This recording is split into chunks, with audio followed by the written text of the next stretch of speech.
আসিয়ার কাছে আয়েশা মা ফেরেশতারা জিজ্ঞাসা করে, ও আসিয়া, তোমার ঈমানের অটলতা দেখে আমার আল্লাহ এত খুশি, তোমার যে দোয়া তুমি করবা সেই দোয়াই আল্লাহ কবুল করবে। ও আসিয়া বলো তুমি কি চাও? তখন আসিয়া বলল, ক্বালাত রাব্বি বিনি ইনদাকা বাইতান ফিল জান্নাহ।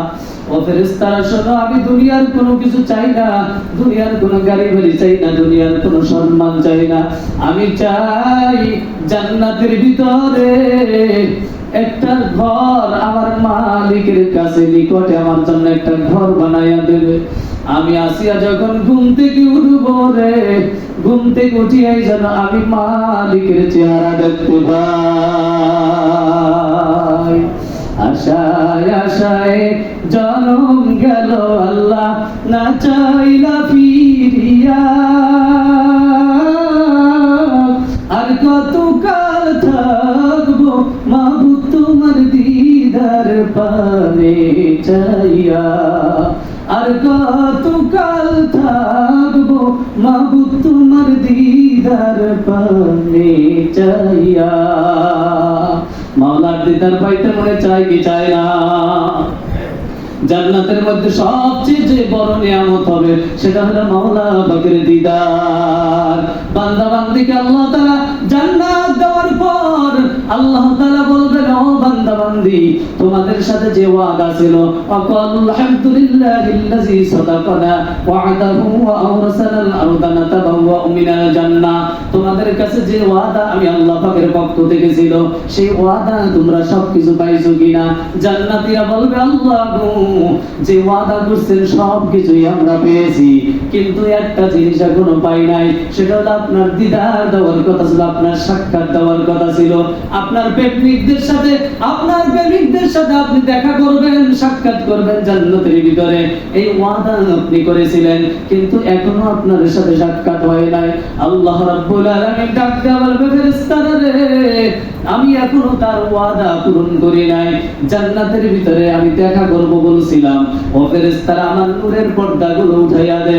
আল্লাহ রাব্বুল আলামিনের নূরের পর্দা উঠাইয়া দেবে, বান্দা বান্দি জান্নাতের ভিতরে আল্লাহ তাআলাকে পূর্ণিমার চাঁদের ন্যায় দেখতে পারবে। বলেন সুবহানাল্লাহ। আল্লাহর হাবিব সাল্লাল্লাহু আলাইহি সাল্লাম বলেন, সাতারাউনা রাব্বাকুম কামা তারাউনাল কমারা ফি লাইলাতিল বদর, দুনিয়ার মধ্যে তোমরা যেমন পূর্ণিমার চাঁদ দেখতে পাও, কোনো ভিড়াভিড়ি লাগে না, ধাক্কা ধাক্কি লাগে না, জান্নাতের ভিতরে বান্দা বান্দি আমার মাওলাকে এইভাবে পূর্ণিমার চাঁদের ন্যায় দেখতে পারবে।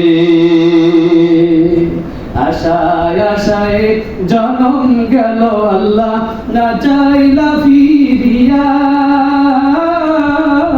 আর কত কাল থাকবো মাবুদ তোমার দিদার পানে চাইয়া, আর কত কাল থাকবো মাবুদ তোমার দিদার পানে চাইয়া।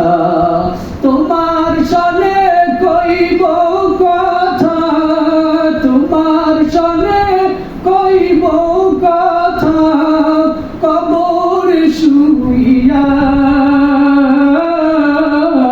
আর কত কাল থাকবো মাবুদ তোমার দিদার পানে চাইয়া।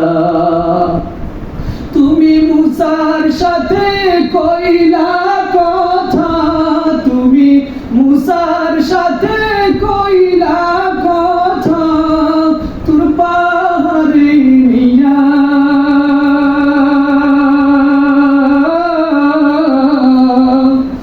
আর কত কাল থাকবো মাবুদ তোমার দিদার পানে। আমি ভূমিকায় আয়াত তেলাওয়াত করেছি। আল্লাহ তাআলা বলেন, ইন্নাল্লাযীনা ক্বালু রাব্বুনাল্লাহ সুম্মা ইসতাকামু তাতানাজ্জালু আলাইহিমুল মালায়েকা আল্লা তাখাফু ওয়া লা তাহজানু ওয়া আবশিরু বিল জান্নাহ ওয়া আবশিরু বিল জান্নাতিল্লাতী কুনতুম তুআদুন।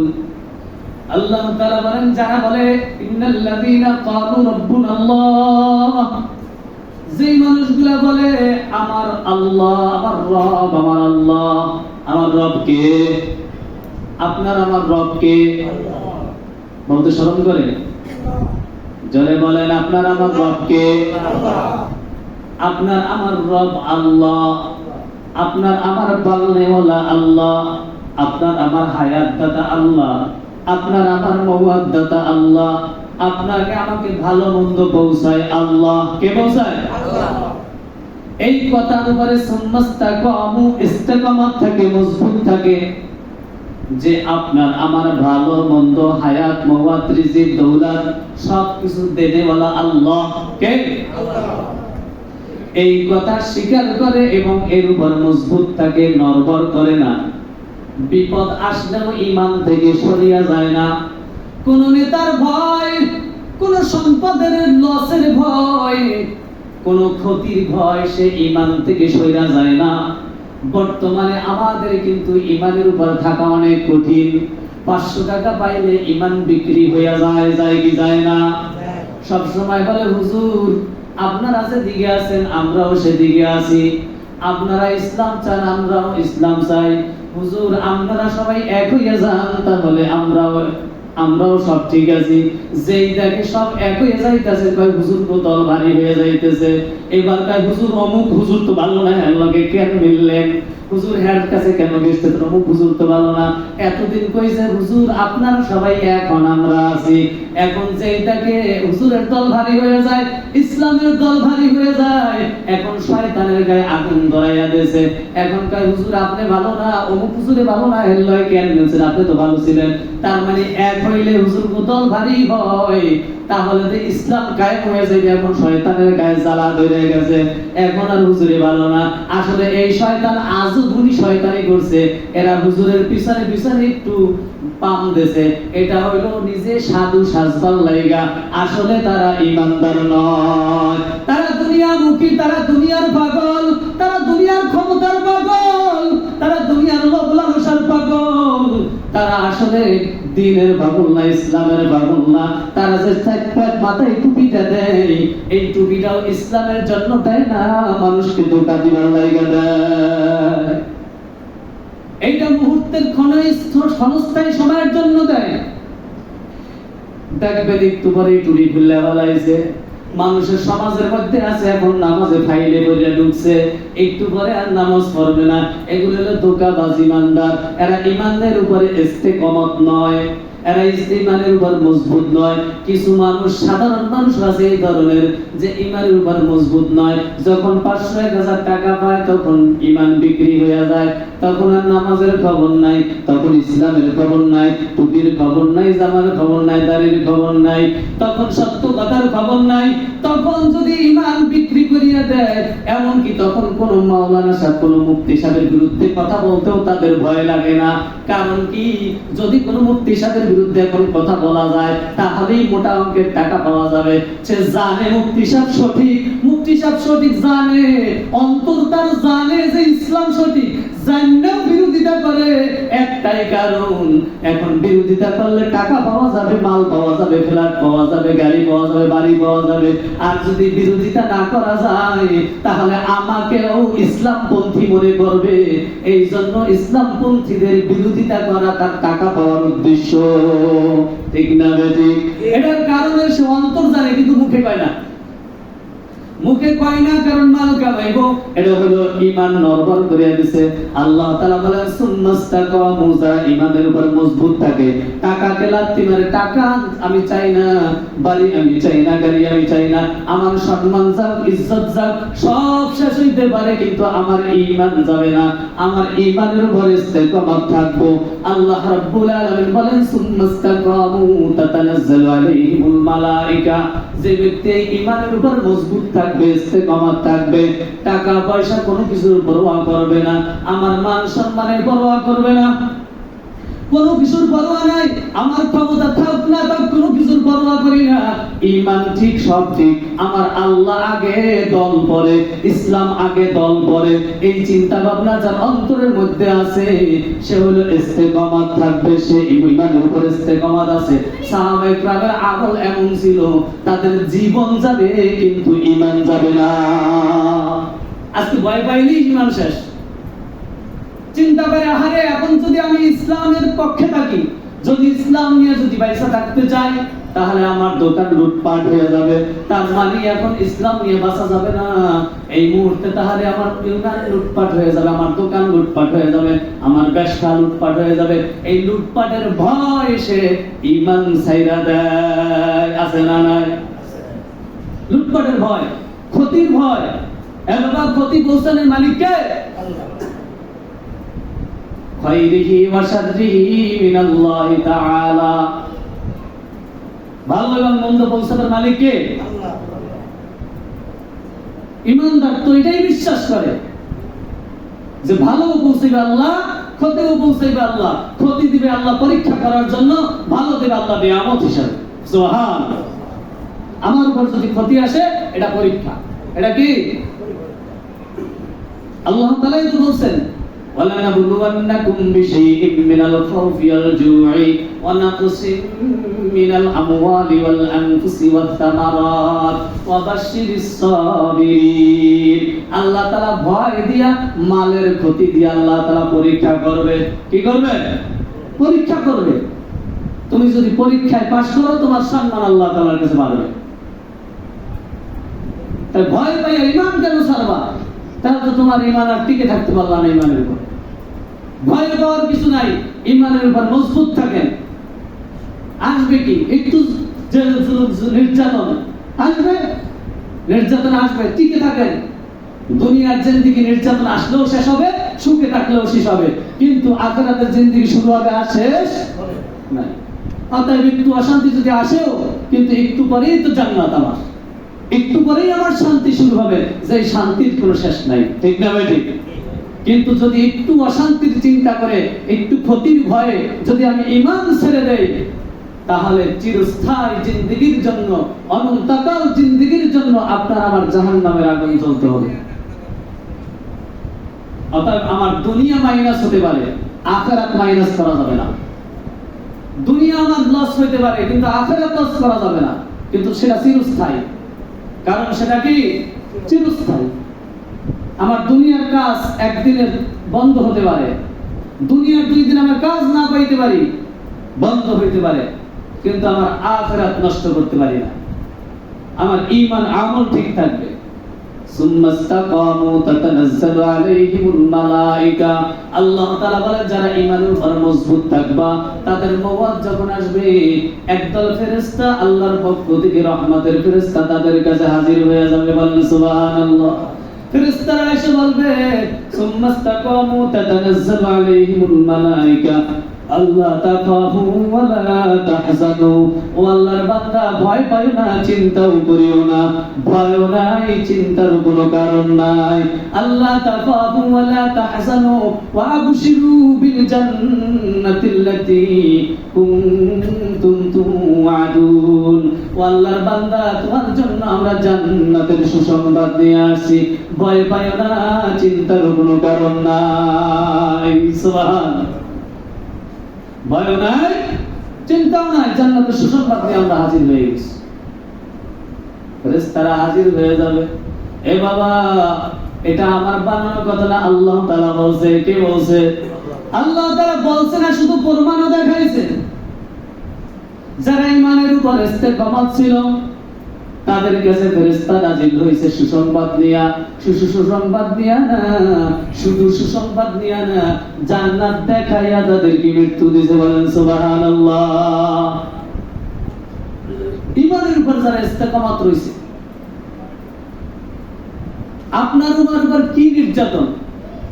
আপনার উপর তো কোনোই নির্যাতন না, শান্তিতে বসবাস করেন, ইসলাম ঈমান শান্তিতেই মানতে পারেন। কিন্তু এমন মানুষ ছিল যারা ইসলামের উপরে, ঈমানের উপরে টিকে থাকা অনেক কঠিন ছিল। আল্লাহ তাআলা মিসাল দিয়া দিয়া কোরআনুল কারীমের মধ্যে বুঝাইছেন। সূরা তাহরীমের শেষের আয়াতের আগের আয়াত, এই আয়াতের মধ্যে আল্লাহ তাআলা একটা মিসাল দিয়েছেন, একটা উদাহরণ দিয়েছেন। একজন মহিলার উদাহরণ দিয়েছেন। কে? একজন মহিলা, যিনি ছিলেন ফেরাউনের ঘরে। কার ঘরে? আল্লাহ রাব্বুল আলামিন বলেন ওয়াদারাবাল্লাহু মাসালাল লিল্লাযীনা আমানু ইমরাআতা ফিরআউন إذ قالت رب ابن لي عندك بيتا في الجنة স্মরণ করো সেই সময়ের কথা যখন ফিরাউনের বিবি ওই ফিরাউনের বিবির কথা স্মরণ করো, ফিরাউনের স্ত্রীর কথা স্মরণ করো, যখন সে বলতেছিলেন إذ قالت رب ابن لي عندك بيتا في الجنة ও আল্লাহ তুমি আমাকে জান্নাতের ভিতরে তোমার নিকটে একটা ঘর আমার জন্য বানায়া দাও। আল্লাহ তাআলা মিসাল হিসেবে ফিরাউনের বিবির কথা কোরআনুল কারীমের মধ্যে টানলেন। কয় কেন হযরতে কাতাদা রাদিয়াল্লাহু তাআলা আনহু বলেন যে হযরতে ফিরাউনের বিবির উপরে এমন আসিয়ার উপরে এমন নির্যাতন করা হয়েছে, ফিরাউনের বিবিকে রৌদ্রের ভিতরে চেঙ্গি দিয়ে দাঁড় করাইয়া রাখা হয়েছে যে তুই ঈমান ছাড়বি না আমাকে ছাড়বি, তুই ঈমান ছাড়বি না জীবন দিবি।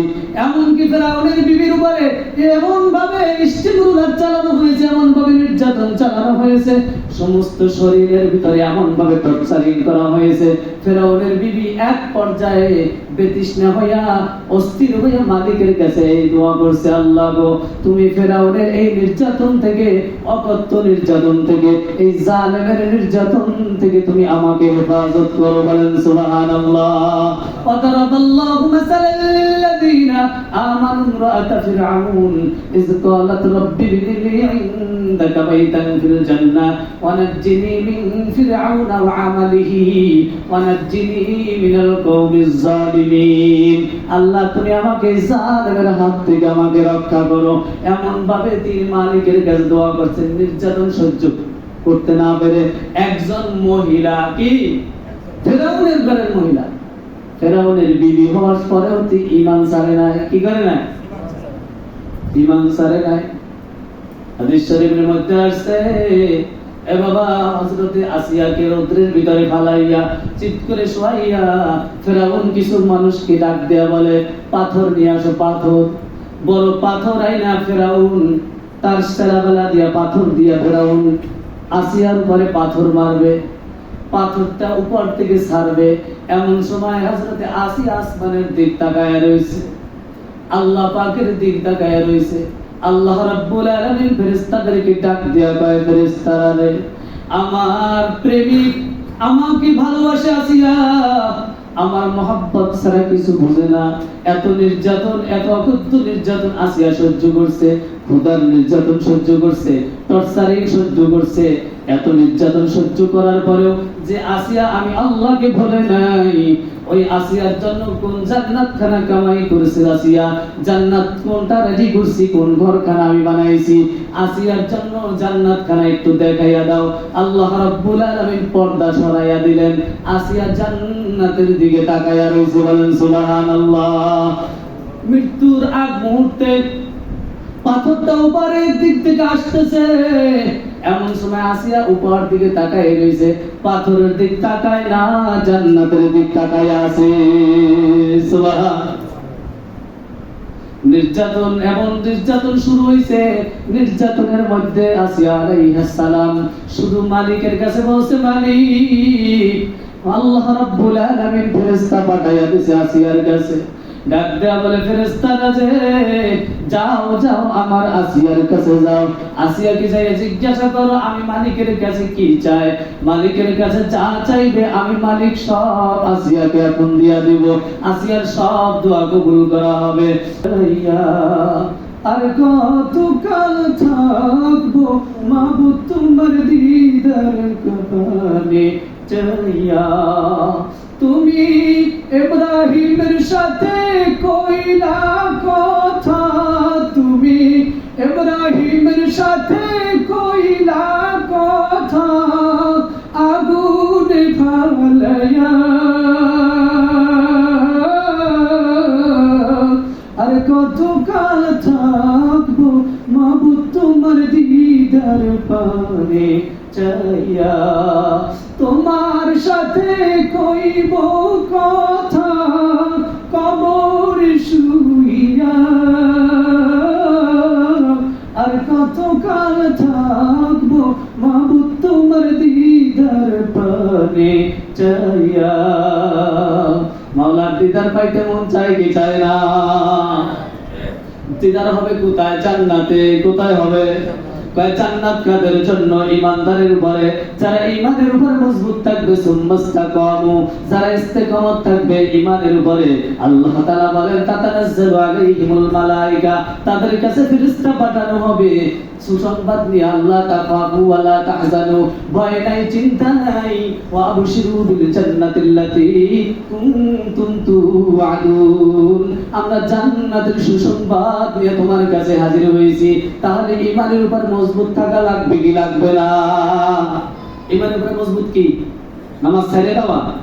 হ্যাঁ, ঈমানের উপর মজবুত হলে যত বাধা আসুক, যত অশান্তি আসুক, যত বিপদ আসুক, যত অশান্তি আসুক, যত অভাব আসুক, কোন অভাবের মধ্যে আমি গুনাহের কাজে যাব না, আমি ঈমানের উপর অটল থাকবো, আমি অন্যায়ের পথে যাব না। এটা ঈমানের উপর ইস্তেকামাত। আর ইস্তেকামাত যে থাকবে, মজবুত যে থাকবে, আল্লাহ তাআলা তার জন্য জান্নাতের সুসংবাদ দিয়েছে। আর জান্নাতের সুসংবাদ যে ব্যক্তি পাবে, তার সাথে জান্নাতের সাথে মালিকের মোলাকাত হবে। মালিকের মোলাকাত চাই কি চাই না? এজন্য আল্লাহ রাব্বুল আলামিন আমাদেরকে ঈমানের উপরে মজবুত থাকার তৌফিক দান করুক। কোন বাতিলের চক্ষু, লাল চক্ষুকে আমরা ভয় করব না, ঈমানের উপর মজবুত থাকবো ইনশাআল্লাহ। আল্লাহ তাআলা আমল করার তৌফিক দান করুন। আমিন। ওয়া আখিরু দাওয়ানা আলহামদুলিল্লাহি রাব্বিল আলামিন। আসসালামু আলাইকুম ওয়া রাহমাতুল্লাহ।